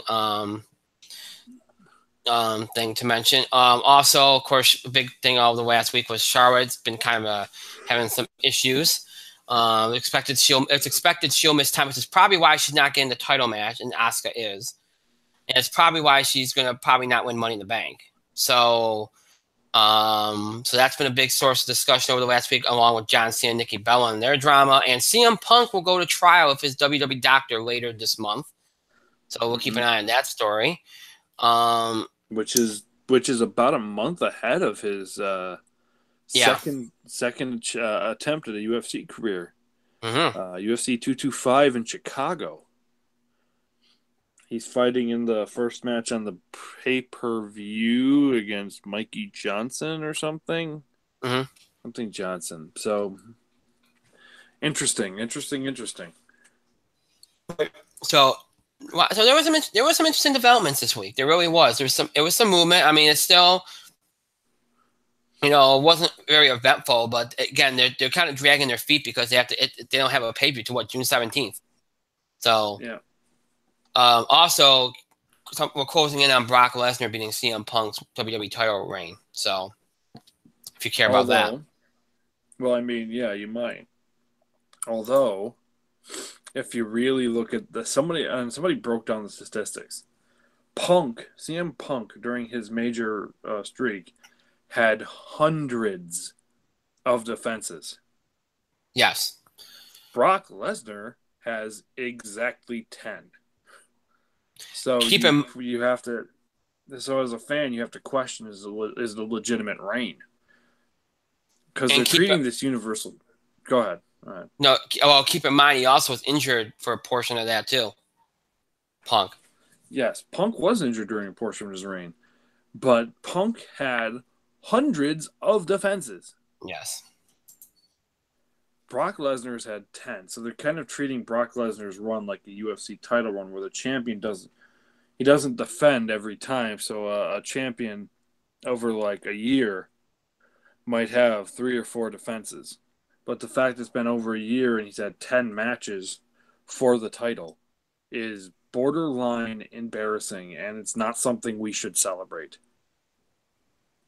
I will celebrate it once the title gets back on the show full time. Until then, Seth Rollins is the man on Raw, regardless of who has the Universal title, and it's not good for WWE because, in my opinion, WWE has had, and the first one was no fault of their own; it was accident. Yeah. But there's only been one, and I'm not just saying this because I'm a fanboy. There's only been one guy who really established the Universal title. There's only been one guy. Kevin Owens has been the only, I feel, legitimate Universal champion. He was the guy who was on the show every week. He was the guy bringing it to interviews. He was the guy building up the title. He was the guy who had the most defenses of the title. Kevin Owens had, I think, like triple the defenses that Brock Lesnar had in significantly less time. You're not wrong. I know I'm not wrong. So there is the problem. Finn Balor probably would have been the guy to establish the title had he not been injured, but at least he competed in a match for it. And he surrendered when he couldn't wrestle for that amount of time. God, Right. if that was the case, Finn Balor should have just kept the title until he came back. If this is what we're doing with Brock. Yeah, really. Seriously. Wasn't on the show anyway. So, you know what, Goldberg, it was like when they put it on The Rock the title on The Rock a few years ago. You didn't put it on The Rock because he's going to be at every show defending the title. You put it on The Rock because, it's The Rock. You put it on Goldberg because it was Goldberg. The problem is you probably should have put the title on Jericho instead of Goldberg. You should have told Owens to take the title to WrestleMania, put the title on Jericho, and then have them feud over the title for a couple months.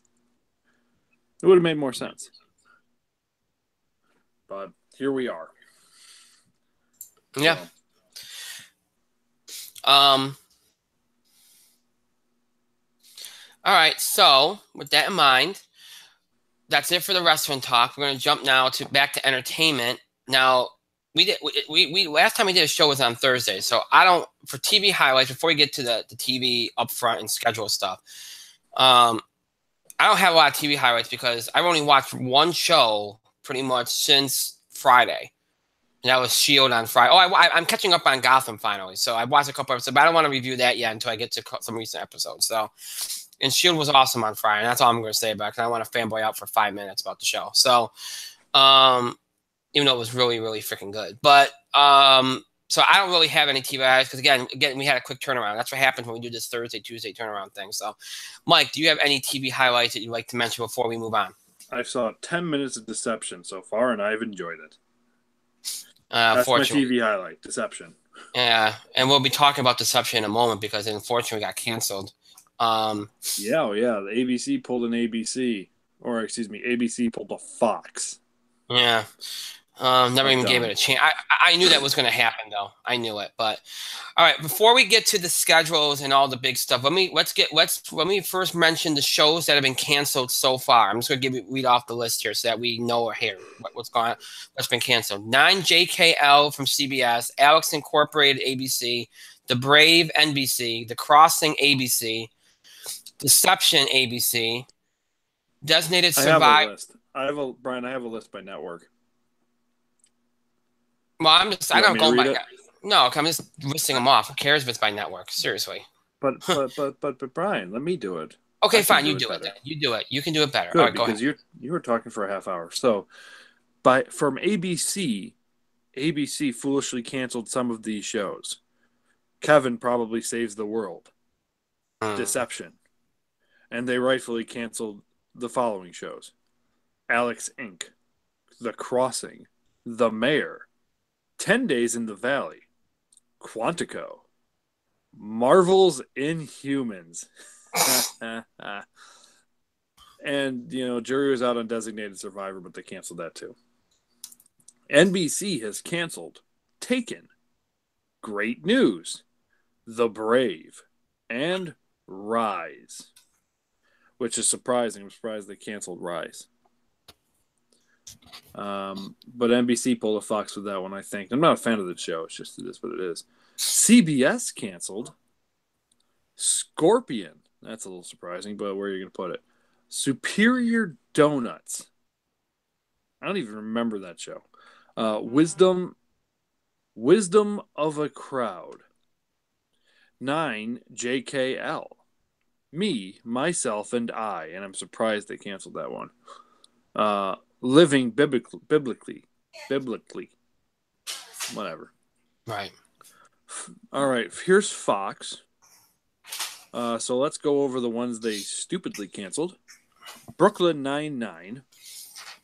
Lucifer. The Last Man on Earth. And they rightfully canceled The Exorcist.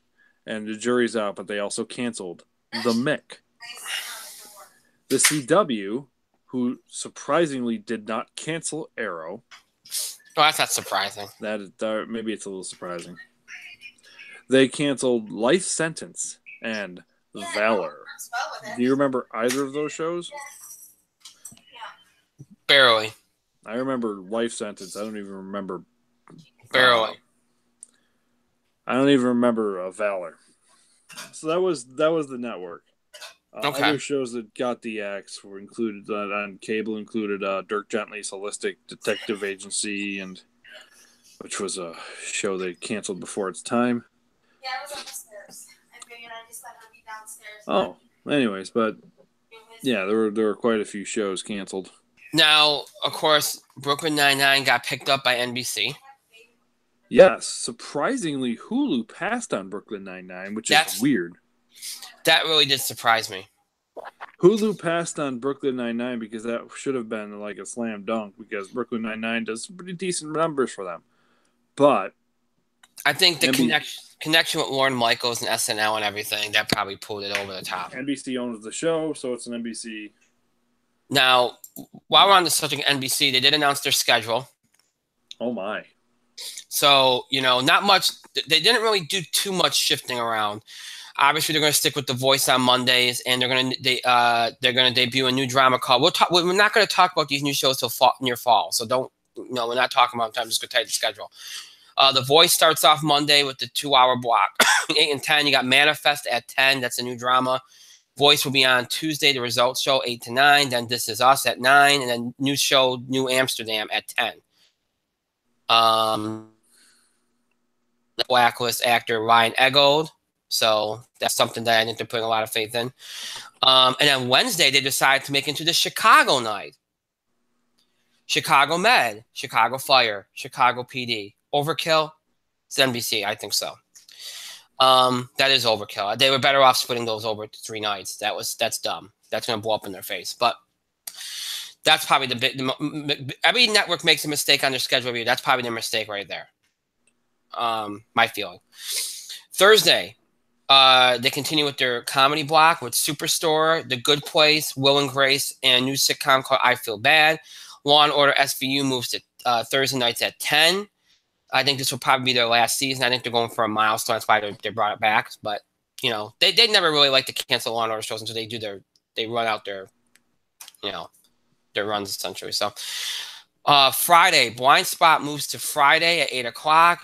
Midnight Texas, which was a summer show, moves to in season and will be in the 9 o'clock spot on Friday nights. And then Dateline stays in its spot on Fridays. Saturday night will be Dateline Mystery and SNL Vintage. And then, of course, on Sunday nights in the fall, you'll have Football Night in America and Sunday Night Football. They have a very light schedule in the fall of newcomers. So, usually you see a lot more, but they don't have a lot. Blacklist will return in January 9th, 2019, running at 9 p.m. on Fridays in a repeat-free scheduling pattern. So they'll do Blind Spot and the Blacklist in the same night, which works. Brooklyn Nine-Nine, which NBC picked up, will also debut mid-season. Season 3 of World of Dance will move from summer to spring, airing on Sundays in March. It will be paired with the second season of Good Girls, which was a mid-season replacement this year. New shows Abby's, The Enemy Within, The In-Between, and The Village will also come on in the second half of the season. NBC doing a lot more in the second half of the season than the first, but they also have a night full of football on Sundays. So that's kind of making this Fox is experiencing that problem as well. When you give a whole night to football, there's less programming. The only mistake I see on their schedule, realistically, and I mean, is really the Chicago Wednesday thing. I think that's going to be stupid. But other than that, I think most of the stuff is the same as this year, except for moving, Blind Spot and Blacklist to Friday. But I think they pretty much they're both at the end of their runs. They're only in there for syndication purposes and profit purposes. So put them on Fridays, it actually makes a lot of sense. So I don't have an issue with that. So really, it's just a Chicago thing that I think is an issue and that might blow up in their face. Mike, you have any thoughts before I do the Fox one? No, but the only show I'm actually probably going to end up watching on NBC is Brooklyn Nine-Nine. I don't give a shit about anything. Fair enough. Anything on that show. Now Fox, the network that canceled Brooklyn Nine-Nine, but found a need to, found a desire to pick up Last Man Standing. Of course, it is their show; they own it. But yeah, they picked up Last Man Standing. We'll talk about that show in a moment. Fox did some interesting things with their schedule because now they have Thursday Night Football. So again, less nights to program. And of course, they only do 2 hours of programming each night anyway. So Monday nights, they're going to have The Resident from 8 to 9. And moving to a new time period. And 911 will be moving to a time period on Mondays from 9 to 10. Tuesday night, The Gifted will be in a new time period, moving to 8 o'clock, 8 to 9. Lethal Weapon will get the 9 o'clock spot on Tuesday nights with a new lead in Sean William Scott. We'll talk about that in a moment. Wednesday night stays the same, Empire and Star back-to-back. Thursday night will be dedicated to Thursday Night Football and pregame and, of course, Thursday Night Football. Friday night, Last Man Standing keeps its Friday spot like it had on ABC. This time on Fox at 8 o'clock. A new sitcom called The Cool Kids will air at 8:30, and then Hell's Kitchen gets the 9 o'clock spot, staying put on Friday nights. College football will take Saturday nights, and then on Sunday, of course, you got NFL overruns, repeats, the OT, and then, of course, the typical lineup of The Simpsons, Bob's Burgers moved to 8:30, Family Guy, and then a show called Rel or Ariel. I'm not sure how they pronounce that, but that's what it is. Let's see. So that's what you're going to get in the fall. Now Fox has no comedies for the back half of the season. So if it doesn't work, if their comedies don't work in the fall, they're pretty much screwed on that regard. If you're wondering where the Orville is, which I'm sure Mike might be wondering where the Orville is, the Orville season 2 will debut on Sunday, December 30th, following an NFL doubleheader. So they're trying to get a good rating. That's a good spot. It's a very good spot. Because that's the last weekend of the regular season. So that's a very good spot. And after that Sunday episode, it will move to Thursdays in January. So they're doing what they did last year. Didn't they debut it on Sunday and then move it to Thursday? Yeah, they're doing the same thing. And this year, I think they'll have an additional episode. I think it's going to get 13 instead of 12. I think that's what they said they're going to do. So it'll probably go uninterrupted. And then the 5th and final year for Gotham will also air in the back half of the season, as will a pair of new dramas, The Passage and Proven Innocent. Cosmos, Possible Worlds, a follow-up to 2014's Cosmos, A Space-Time Odyssey, is set to air in spring 2019. So you'd be interested in that too, Mike. That Fox has my interest in that one, although I'm very upset with a few of their decisions. By the way, do you know what was one of the number one trends last night? Save Lucifer. Yes. That's been a storyline. We'll talk. There's a couple of things to talk about. First, let me get the schedule here. Schedule-wise, I think this is fine. I don't see anything that strikes me as weird. So I'll leave the schedule thing alone. A couple of things to talk about here. First of all, the Lucifer thing. The Lucifer thing comes down to this. You got Lucifer, you had Gotham, you had Lethal Weapon. Somebody was going to go. Everybody thought that Gotham and Lucifer were pretty much done. All right? Especially since all weekend you were hearing that in regards to Gotham, if Lethal Weapon found a new lead, Gotham was going to be gone. Because they're going to go with Lethal Weapon because it's only in season 2 and they felt like there was more there. Ultimately, Lethal Weapon did find its new lead, but they still renewed Gotham because I think Warner Brothers said, hey, we got one more season. We'll do a shortened season. Give us the season to wrap things up, and we'll go quietly. So they kind of came to an agreement on that. So Gotham ends up staying because of that reason. Lucifer had a lot more years in it. And I think when you consider that and you consider the numbers, I always felt like Lucifer I thought Lucifer was done a couple episodes into the season. Now, that's not saying I don't like the show. I like the show. But I just didn't see it lasting. So, I'm not saying, look, you tell the story you want to tell. And they wanted to do the cliffhanger and all that, but you had, you see all these shows, Agents of S.H.I.E.L.D., Gotham, all these shows that thought there's a chance they may not be back. All made sure that their finales had enough closure, but enough story where they could, if they ended, there was closure. If they didn't, you had story. I know you like to do cliffhanger, but if you feel like you don't have a good chance, they went with the idea that if they did such a major cliffhanger, that would mean that they couldn't cancel them. That's bullcrap.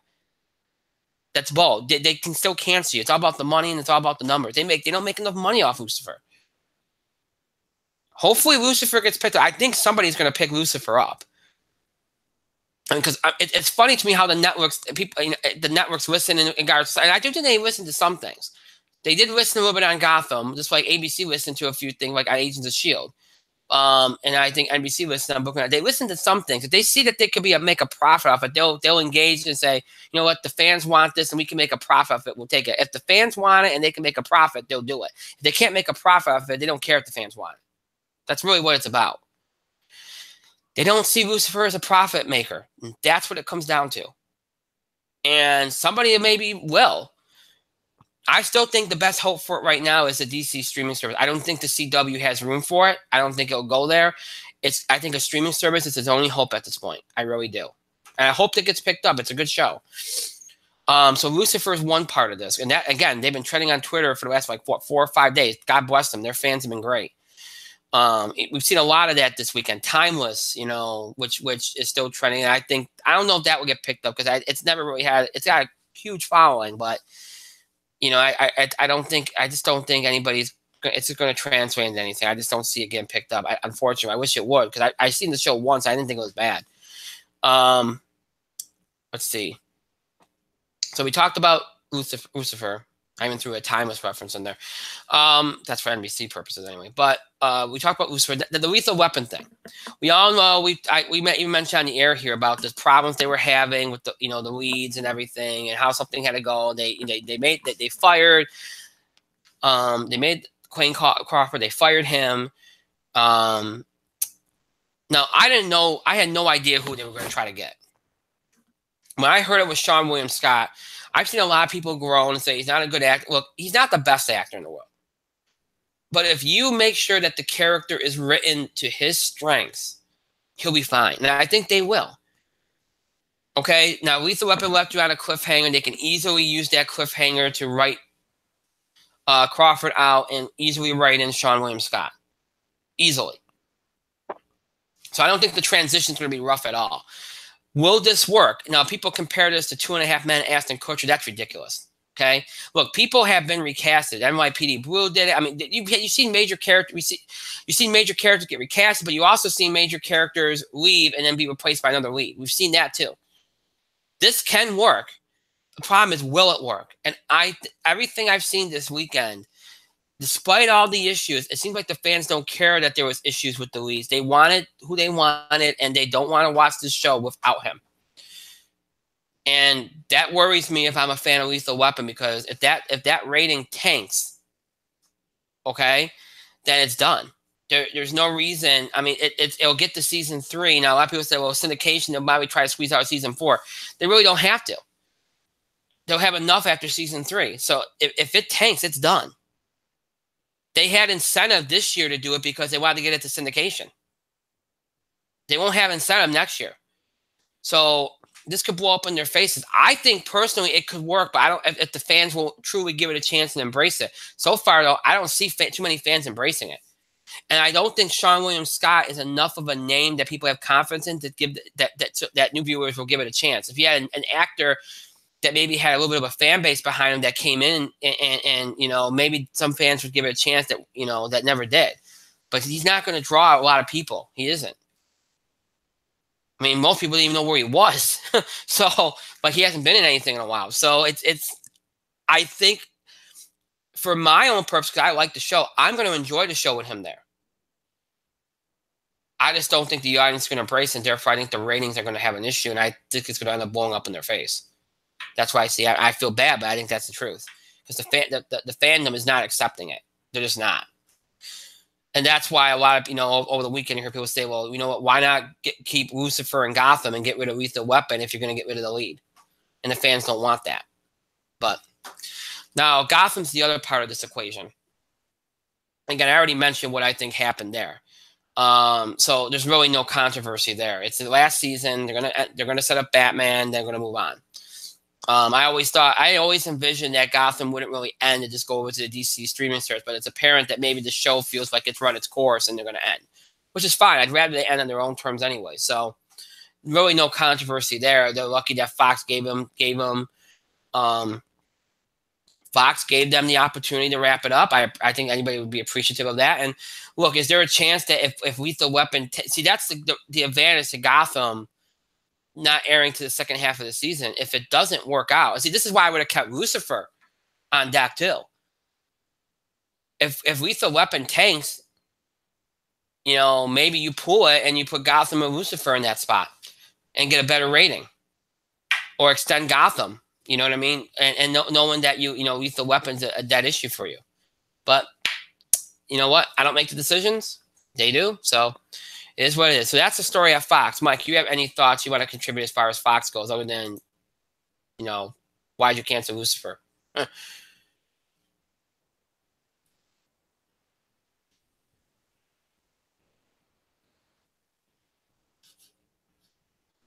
Did you throw it to me? Yeah, I said, did you have any thoughts on what Fox has done here?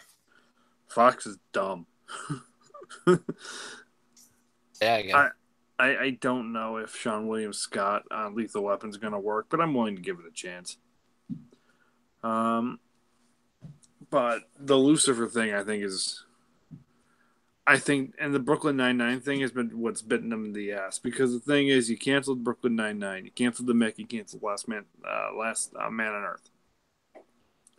If their comedies fail, they have nothing for the spring, except for Last Man Standing, which will probably get a rating. Right. And that's it? Fox has a habit of shooting themselves in the foot, the knee, and the shoulder with a lot of their decisions. They do pray that they get a lot of holdover from football, but everybody's got football. Everybody's got football.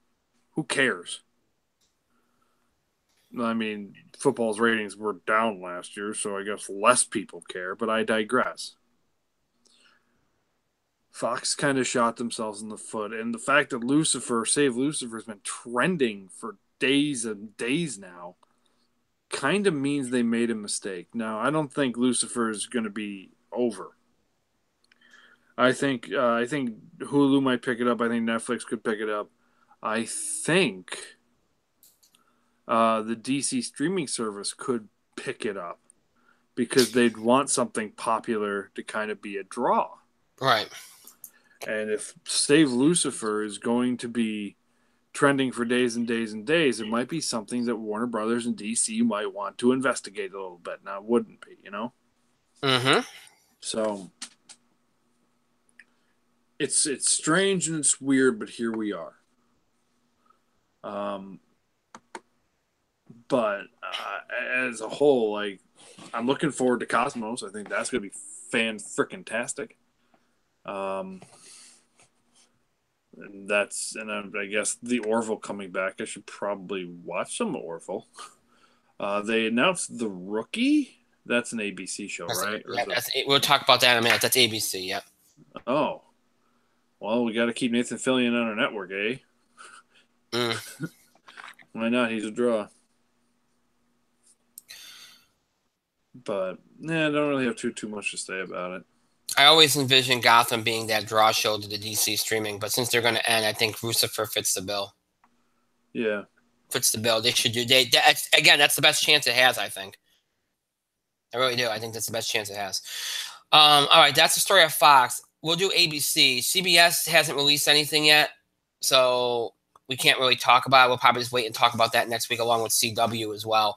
Those networks have not gone yet, along with some of the other cable networks and such. So we'll leave those for next week. So we'll just do ABC and then we'll end. But it just works out. We usually do it in a series form, a couple like part one, part two. But if we do ABC, we got most of them done tonight, so that's pretty good. It's not a lot to talk about. A lot of these schedules are relatively the same. All right. So ABC released their schedule for the fall. Here is their schedule for right now for the fall. Sundays, you'll have America's Funniest Videos, Dancing with the Stars Juniors, which will be pre-taped, by the way, because it's involving kids. Shark Tank on Sundays, moving to Sundays, and the Alec Baldwin Show, which is a talk show. For the first time since Jay Leno tried it, we're going to have a talk show in prime time. he tried this in the spring, and I guess it did well enough to justify doing it. So that's what they're going to do. Monday nights, Dancing with the Stars, as usual, and The Good Doctors. They kept that Monday night the same. Tuesday, Roseanne anchors the night. It's coming back. Obviously, The Kids Are All Right, a new sitcom, Blackish, and Splitting Up Together will be back. And so the Tuesday night comedy block is back in full force. And The Rookie, Nathan Fillion's new show, will be in that Tuesday night 10 o'clock spot, which is interesting because that Tuesday night 10 o'clock spot has killed almost every show it's ever been in, except for Agents of S.H.I.E.L.D., which apparently can't die. So, yeah. Is it really smart to put a Nathan Fillion show that's got a lot of promise in the essentially what's become a depth slot for ABC? Not really sure about that one, but they figure it blends with the sitcoms, I guess. So we'll see what happens there. Wednesday, comedy block remains intact on Wednesdays for ABC. This time with the Goldbergs anchoring it because the middle will be gone. American Housewife, Modern Family, and a new comedy called Single Parents, and then a new drama, A Million Little Things, in the Wednesday night at 10 o'clock spot. Thursday, Shondaland night, for better or worse. Grey's Anatomy, a new drama, Station 19, and How to Get Away with Murder as your Thursday night lineup for the fall. Friday night, they've gone back to a formula that they had a couple years ago. Last year, they had Agents of S.H.I.E.L.D. and Once Upon a Time. This year, they've gone back to the 2 comedies and a reality-type show, game show, and then 2020 formula. So we got Fresh Off the Boat and Speechless on Friday night. Then followed by the Ricky Gervais and Fred Savage game show Child Support, and then 2020. And then Saturday night will be college football. Mid-season will feature new shows The Fix, Schooled, Grand Hotel, and Whiskey Cavalier. American Idol, For the People, and The Bachelor will all be back mid-season. And Agents of S.H.I.E.L.D. is the big one, and Mike, I think you'll get a laugh out of this. Instead of coming back in the spring, like everybody thought they would with the 13 episodes, because remember, Thanos apparently snapped half their episode order away. Get this. The Agents of S.H.I.E.L.D. Season 6 will not debut until summer 2019 after Avengers 4. What? Yeah, that's what they announced. What? Agents of S.H.I.E.L.D. will not return until summer 2019, right after Avengers 4. That's a long hiatus. It's also a hiatus that makes you wonder about what happens Friday night. Sure. Because to me, everybody thought that they dragged their feet because of cancellation. Well, if you listen to ABC's president today, they said that even though they condensed S.H.I.E.L.D.'s order next season, they don't consider it the last season. They're not indicating that at all. It makes you wonder the reason why they condensed the order and moved it to summer is because they didn't know how to do a show in between Infinity War and the next year's Avengers, given the circumstances. I don't want to spoil it, but if you saw Infinity War, you know that there's quite the cliffhanger, and there's really no way of Agents of S.H.I.E.L.D. going around that. So to me, it seems like this is more of a storytelling thing, where it's like we really can't tell a story with those circumstances unless we go back in time or go into an alternate universe or something, which they already did this season. We really can't tell a storyline, so we're better off just waiting until after the movie and then kind of telling the aftermath of that movie on the show. It is a long hiatus, but I think storyline-wise, there was no place they could go. It's hard for me to talk about spoiling it, but, So that's interesting. Now, I'll just say this. One of the big discussion points was no show has ever come back from a summer run to go, it never really survived. They never come back. Like usually during summer, they never come back into the TV series, like the in-season stuff, right? Yeah. Well, Midnight in Texas on NBC debuted in summer. It's moved into the in-season. Agents of S.H.I.E.L.D. was in the Tuesday night at 10 o'clock spot, survived that. It was then sent to Fridays, which is considered a death spot, and survived that. So, look, it's going to stay there as long as Marvel and Disney want it, and as long as it does well in DVR numbers. It's going to stay there. So, even if they condense the order of the 6 episodes, it's going to stay there. But Age the Shield thing is a very interesting point. Other than that, if you look at the schedule, it looks like ABC has gone back to their roots a little bit. They got sitcoms on carrying the night on what 1, 2, 3 nights. And not I mean they're you look that for the longest time. If you thought ABC, you thought about their family type sitcoms and a couple good dramas. So they're kind of gone back to that. So it's not a bad schedule. I think comedies on Friday will work okay. So I think it's not a bad schedule. It really isn't. And I think they were smart about things. So again, I think usually I can complain about some of these networks and be like, oh boy, this is wrong. This is wrong. The only really bad decision I've seen on any of these schedules is what NBC did with the Chicago shows. Nothing else strikes me as wow. Now again, I haven't seen CBS or CW yet, but so far, there's nothing outrageously crazy about normally if they move a network moves a show to an awful time slot. You know what I mean? I don't see any of that here. So far the schedules don't look too bad. Now you could quibble with cancellations and renewals and such, but as far as the actual schedules go, not too bad. Mike, any thoughts on ABC? They have a new show with James Roday coming, so that might be good. That's about it. Yeah, yeah. In fact, I think some of ABC's new shows are the ones that interest me most on broadcast. But there's a lot of cable shows I'm interested in, but not broadcast. But ABC has a couple of them I'm interested in. Okay, so like I said, we still got CBS and CW. They'll announce their stuff over the next couple of days. We'll do those next week. So it's worth. We'll do it in 2 parts, so that's pretty good. Cable, we don't really do much for cable because they kind of quietly do theirs. It's more broadcast stuff, but And then when we get to the fall, we'll preview some of the newer shows, and then we'll talk more about them then. Obviously tonight we're just talking schedules and cancellations and stuff. So, all right. So wow, we got through everything. It's only 10:45. I did really good tonight. Let's get a score update though before we wind down here. It is 95-89 Boston. Boston has come back, dominating the second half here, behind a great defense. And the Cleveland Cavaliers apparently have lost their shot selection marbles in the second half.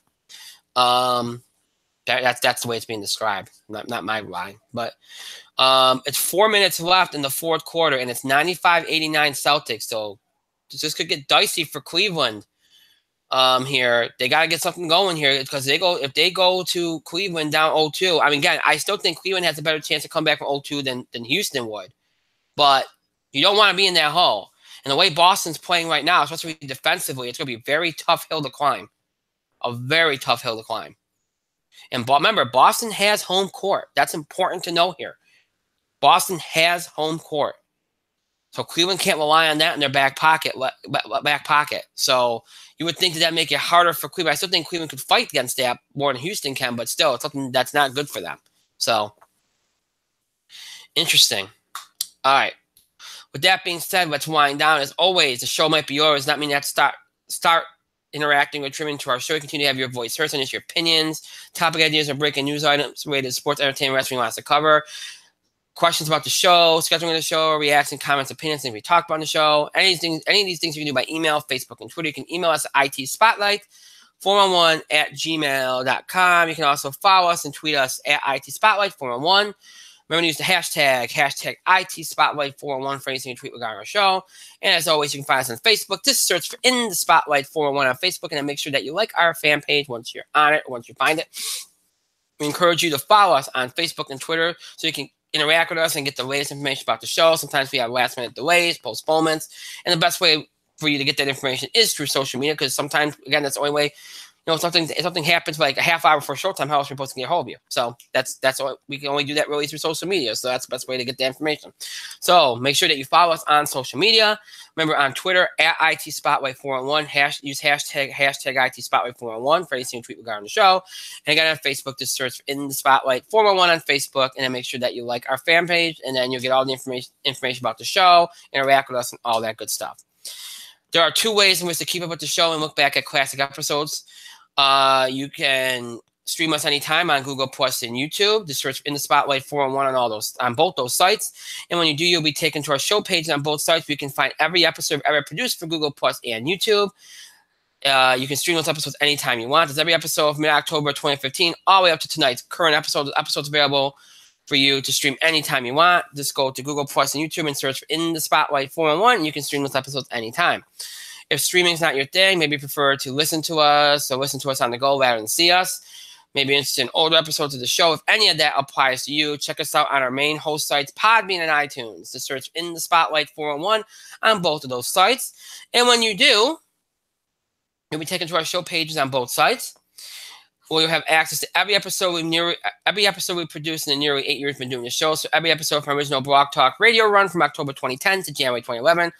All of our episodes from Talk Shoe from January 2011 all the way up to mid-October 2015. All of our Google Plus and YouTube episodes from mid-October 2015 all the way up to tonight's current episode. Those episodes available in audio format for your convenience, so you can listen to them on the go, listen to them anytime you want. So whether you're a long-time fan, want to check an episode from 4 or 5 years ago, or a new fan and want to check an episode like that for the first time, or just keep up with current episodes, or whatever the case may be, you can do all that and more on our main host sites, Podbean and iTunes. Just search for In the Spotlight 411. So again, Google Plus, YouTube, Podbean, iTunes. Again, Google Plus, YouTube, Podbean, iTunes. Your ways to keep up with the show and look back at classic episodes. Just search for In the Spotlight 411. Again, search for In the Spotlight 411 on those sites to be able to do that and more. I want to thank Mike for being here tonight. Thank you, Mike. It's time for bed. I want to thank myself for another great show, pat myself on the back, and thank all of you for your continued support and contribution to the show. Thank you so much for watching. To those that will be watching and listening to this later, thank you to you as well.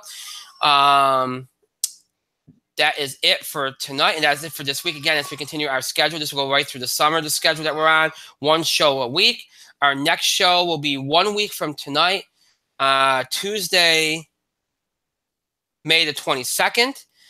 Broadcasting and streaming live here on YouTube at 9 o'clock from Eastern Time. We'll talk NBA playoffs. By then, we might even know who the finals participants will be, because we never know how these series will go.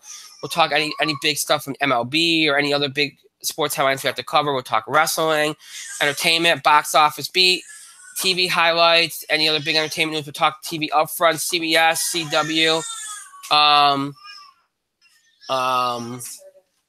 And if there's anything important from cable, we'll do that as well.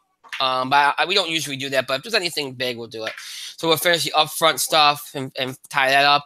All that will be coming up on next Tuesday's show. So until then, I hope you all have a great rest of your week, a great weekend, and a great start to week next week. We'll see you back here 1 week from tonight, next Tuesday, May the 22nd. Broadcasting and streaming live here on YouTube at 9 o'clock from Eastern Time. Until then, have a good night, everybody.